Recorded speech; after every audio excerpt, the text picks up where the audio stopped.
మన తొలి వెలుగు ప్రేక్షకులందరికీ నమస్తే. ఇంకో కల్వకుంట్ల చంద్రశేఖరరావు గారికి మరొక బిరుదు వచ్చింది ఇవాళ.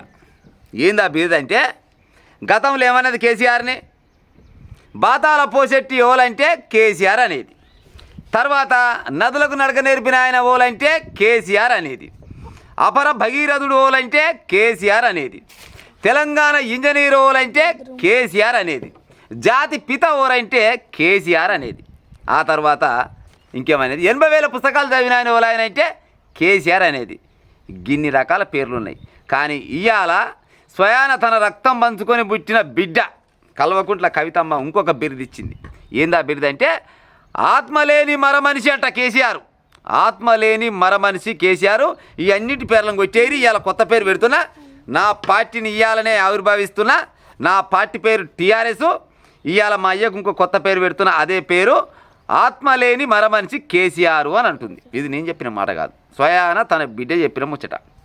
ఆత్మ లేదంట. ఏంది నేను చేసిన తప్పేంది, నేను చేసిన నేరం ఏంది, నన్ను మా అయ్య మెడలు పట్టి బయటికి గెంటేస్తాడు. ఆయనకు ఆత్మ ఉందా, అంతరాత్మ ఉందా, ఆయన మనిషేనా ఆయన కాడికి తీసుకొచ్చింది. నిజంగా కేసీఆర్కి ఏ పేరు పెట్టినా కానీ భలే సూట్ అవుతుందిలా. ఎవరి సూడైనా కాకున్నా కానీ అన్ని పేర్ల కంటే ఫస్ట్ బాతాల పోషెట్టి బాగా సెట్ అయింది. ఆ తర్వాత ఇవాళ కొత్తగా పేరు ఏమొచ్చిందంటే, ఆత్మలేని మరమనిషి అంట కేసీఆర్. మరమనిషి మామూలు మనిషి కాదు ఈయన.